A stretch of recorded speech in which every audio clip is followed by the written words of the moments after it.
अगर वीडियो अच्छा लगे तो लाइक और कमेंट कर देना और ऐसी कहानियां लेके आएंगे। असुर महिष पाताल लोक असुरों के अधोलोक और देश का सम्राट था। लेकिन महिष एक सत्ता लोलुप महिला थी। वह भूलोक, मानव संसार और स्वर्ग लोक देवताओं के स्वर्गीय घर दोनों पर विजय प्राप्त करना चाहता था। देवता शक्तिशाली दुश्मन थे जिन्हें हराना असंभव था। दूसरी ओर महिष जल्दी हार मानने वालों में से नहीं था। वह जंगल में तपस्या करने चला गया। वह खाने पीने के लिए अपनी जगह से नहीं हिला। उसने अपनी आंखें बंद करके सृष्टि के स्वामी ब्रह्मा का ध्यान किया। वह कितने समय तक तपस्या में बैठा रहा, यह बहुत पहले की बात है। अंततः उसकी तपस्या सफल हुई। उसे भगवान ब्रह्मा के दर्शन हुए। वरदान मांगो, ब्रह्मा ने कहा। मुझे अजेय बनाओ, अमृता का वरदान दो, महिष ने कहा। ब्रह्मा समझ गए कि तीनों लोकों पर अधिकार चाहने वाले किसी को ऐसा वरदान देना बेहद खतरनाक होगा। असुर भी ब्रह्मा की संतान थे, जैसे कि देवता और मानव। सृष्टि के स्वामी के रूप में जो भी उनकी संतान परिश्रम करता था, उसे पुरस्कार देना आवश्यक था। महिष की कठोर तपस्या अपवाद नहीं थी, इसलिए ब्रह्मा को महिष का वरदान कुछ हद तक देना ही पड़ा। जो जन्मा है उसे मरना ही होगा, ब्रह्मा ने संकोच से कहा। मैं तुम्हें अमर नहीं बना सकता, लेकिन तुम्हें यह अधिकार दे सकता हूं कि तुम कैसे मरोगे, यह तुम तय करो। महिष ने कुछ पल सोचा, फिर उसका चेहरा चमक उठा। अगर मुझे मरना है तो यह किसी स्त्री के हाथों हो, उसने चालाकी से ब्रह्मा को देखते हुए कहा। महिष को पूरा विश्वास था कि कोई भी स्त्री उसे कभी पराजित नहीं कर सकती। पुरुष हो सकता है, लेकिन एक स्त्री कभी नहीं। तथास्तु, ब्रह्मा ने कहा और चले गए। वरदान से उत्साहित महिष ने स्वर्गलोक पर आक्रमण किया। उसका हमला इतना तीव्र था कि इंद्र, देवताओं के राजा, को भागना पड़ा। अन्य देवताओं के साथ वह भी वहां से भाग निकला। महिष ने स्वर्गलोक पर विजय प्राप्त कर गर्व से कहा, मैं ब्रह्मांड का स्वामी हूं। सबको मेरी शक्ति का एहसास होना चाहिए।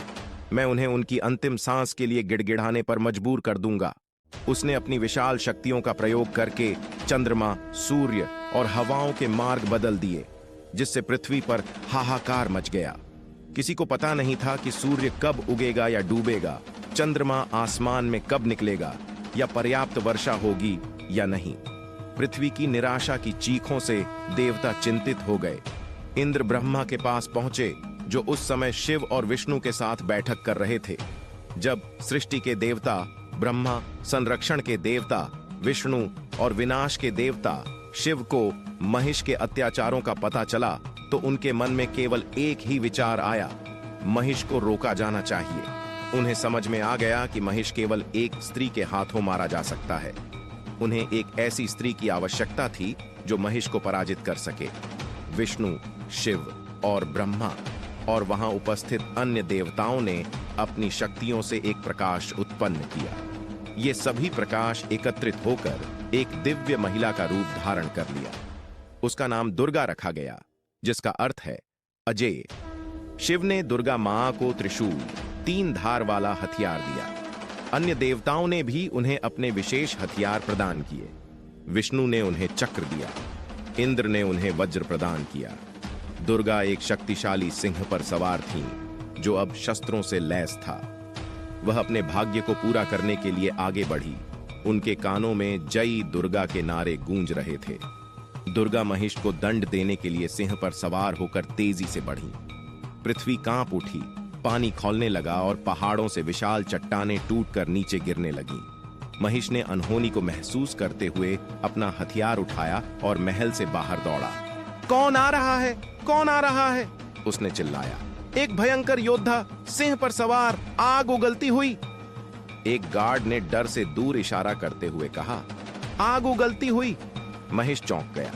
वह और पास जाकर यह देखने लगा कि क्या हो रहा है, और पास आया तब तक उसने दुर्गा मां को देख लिया। उसकी आंखें आग की तरह जल रही थीं।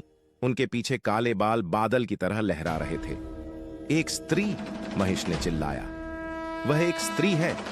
इन धोखेबाज देवताओं ने अपने पीछे एक स्त्री छिपा रखी है। उसने अपने आदमियों से कहा, जाओ, उसे पकड़ लाओ, उसे बेड़ियों में जकड़कर मेरे सामने लाओ। दुर्गा मां की गति को असुर सेना का एक हिस्सा धीमा करने में सफल हुआ, लेकिन वह रुकने वाली नहीं थी। उसने अपने शस्त्रों से हजारों को मार गिराया। जब महेश ने देखा कि युद्ध उसके नियंत्रण से बाहर हो रहा है, तो उसने एक विशाल भैंस का रूप धारण कर दुर्गा की ओर दौड़ लगाई। दुर्गा मां ने उसे फंदे से खींचा। महेश फिर से एक शेर का रूप धरकर आगे बढ़ा। महेश शेर के रूप में दुर्गा की रक्षा में असफल रहा, इसलिए उसने एक हाथी का रूप धारण कर लिया, लेकिन वह भी अधिक प्रभावी नहीं हो सका। दुर्गा मां ने अंततः त्रिशूल उठाकर भैंस के रूप में आक्रमण करते महेश पर फेंका और वह उनके पैरों में मृत होकर गिर पड़ा। महेश के शक्तिशाली नेता की मृत्यु से असुर हक्के बक्के रह गए।